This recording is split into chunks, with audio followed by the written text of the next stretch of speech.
Bonjour, bonjour. Donc, on a vu dans les précédentes vidéos sur l'idolâtrie, l'interdiction de l'idolâtrie, donc une des lois d'Oaïd, que déjà le Créateur du monde ne se révèle pas à nous directement parce que ce serait trop puissant, trop déstabilisant, on va dire, on s'effondrerait. On a vu aussi que les moyens par lesquels ils se dévoilent peuvent être une cause d'idolâtrie, donc l'astrologie, la magie, la science. On va approfondir justement cette notion-là de la science. Et alors on va l'approfondir en racontant une petite histoire. C'est une petite histoire qui vient du Rav Jacob Kalinski. Le Rav Jacob Kalinski est né dans les années 1920, il est mort en 2014, et donc c'est quelqu'un qui a vécu la Deuxième Guerre mondiale, au cours de laquelle, comme il le dit lui-même, il a eu la chance de pas être dans les camps de concentration allemands, parce qu'il a été envoyé au goulag. Donc il faut imaginer comment il a vécu euh, sa vie, toujours en voyant le positif. Et il faut imaginer ce que c'était le goulag. Le goulag, c'est moins 20 degrés, des travaux forcés à moins 20 degrés. Et donc il a vu du positif là-dedans, du fait qu'il a survécu à la Deuxième Guerre mondiale en étant au goulag.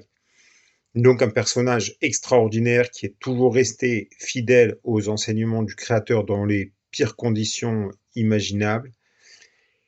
Et il a écrit entre autres un livre sur le Lévitique. Alors le Lévitique, donc comme on l'a vu dans les premières vidéos, c'est le troisième livre de la Torah. C'est un livre qui est un peu compliqué parce que il y a beaucoup de sacrifices, donc sacrifices d'animaux, qui sont un petit peu, enfin, on comprend pas trop en quoi cela nous concerne aujourd'hui. Et donc, le Rav Kalinski a écrit un livre qui s'appelle Tu raconteras le Lévitique et qui raconte comment les enseignements du Lévitique sont tout à fait actuels. Et dans ce livre, il raconte une petite histoire qui est à propos du Rafetz Chaim. Donc, Rafetz Chaim, c'est un autre grand personnage qui est né en 1838 et mort en 1935 ou 36 et qui est un grand enseignant, notamment auprès des jeunes hommes comme des jeunes filles, et qui c'est l'action pour toute personne qui est en charge d'adolescents, de jeunes, comprend la difficulté qui est d'enseigner à des adolescents et à des jeunes, qui s'est attaché à cette mission d'enseigner aux plus jeunes. Et il a aussi beaucoup parlé de la question de tout ce qui concerne la parole et toutes les règles qui sont autour de l'interdit de la médisance, des jugements négatifs, de la vision négative. Et donc le Rav Etzraïm, le Rav, donc Jacob Kalinski, raconte dans son livre Tu raconteras sur le Lévitique, petite anecdote sur le Rav Etzraïm. Il fait dans une ville et d'Europe de l'Est, et puis en Pologne, et ils étaient en train d'installer des trains entre les villes, et donc le Rafet Chaim envoie une petite note à à l'attention de tous les responsables des différentes communautés juives de l'époque de l'Europe de l'Est, en leur disant il faut remercier le Créateur et toute la création de cette grande bénédiction que sont les trains, parce que grâce aux trains, on peut se déplacer de ville en ville beaucoup plus vite, on peut transporter les marchandises de ville en ville beaucoup plus vite, et du coup, On va gagner du temps. Mais gagner du temps, pourquoi? Toute la question est en fait ici, c'est une grande question, c'est-à-dire que c'est la question du progrès, donc que j'ai parlé dans la dernière vidéo. Et aujourd'hui, l'idolâtrie qui passe par la magie, les astres, etc., est bon, moins pratiquée aujourd'hui, mais par contre, la science, le progrès, la technologie a encore une immense importance dans nos vies, à tel point qu'on va y dédier parfois nos vies, et c'est un peu la nouvelle forme d'idolâtrie aujourd'hui, c'est pour ça que je voudrais en parler. Donc, cette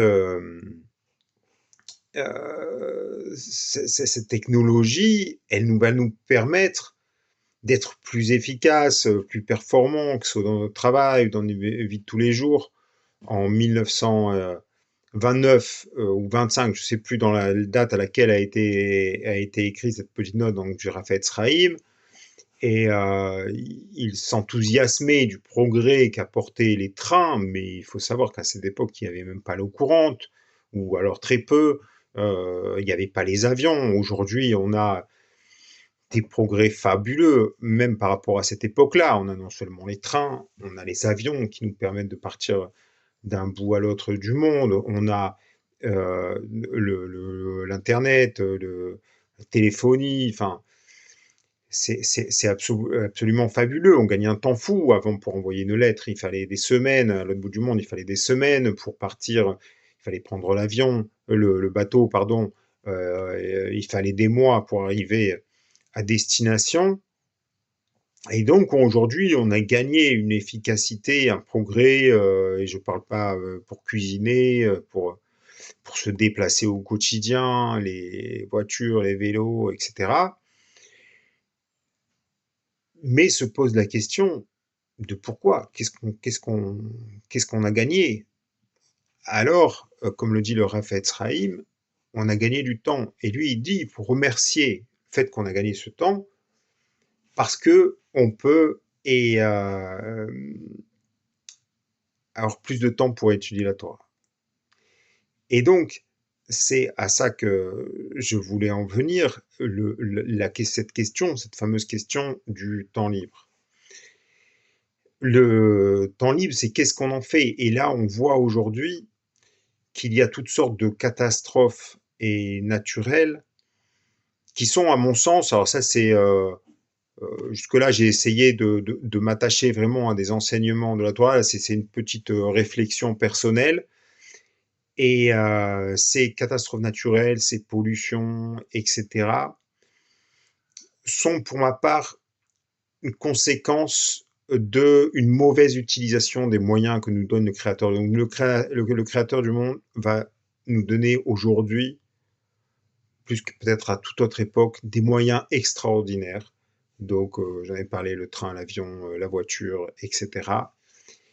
Et euh, au lieu de aller plus loin, de les utiliser pour se rapprocher de lui, pour rapprocher donc les autres aussi, notamment les personnes qui nous sont confiées comme nos enfants, utiliser ces moyens.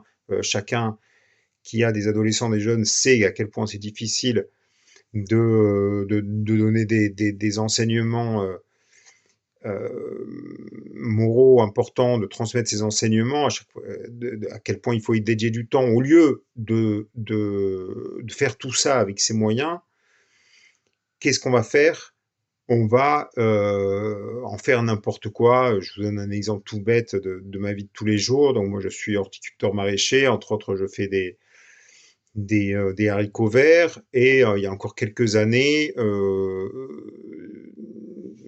les négociants importaient ici des haricots verts qui étaient ramassés du Kenya par des gens qui étaient payés 1 € par jour.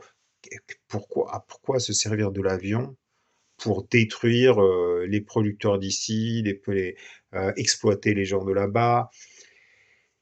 Voilà, on va faire n'importe quoi avec ces moyens qui nous sont donnés, alors qu'on pourrait faire des merveilles. Et donc, ces pollutions, ces catastrophes, à mon sens, là c'est une vision personnelle comme je le répète, et c'est un peu comme si le créateur nous disait: «Voilà, je vous ai donné des moyens fabuleux et maintenant comme vous en avez fait n'importe quoi de ces moyens, en quelque sorte, ils se retournent contre vous». Voilà une des formes d'idolâtrie, moderne dans la science et le progrès, qui ne doit pas être vue comme une fin en soi, mais comme une bénédiction et qui nous permet de nous rapprocher du Créateur. On va continuer dans les prochaines vidéos sur un autre élément de cette interdiction de l'idolâtrie et qu'on va détailler dans la prochaine vidéo. Merci, merci et à la prochaine.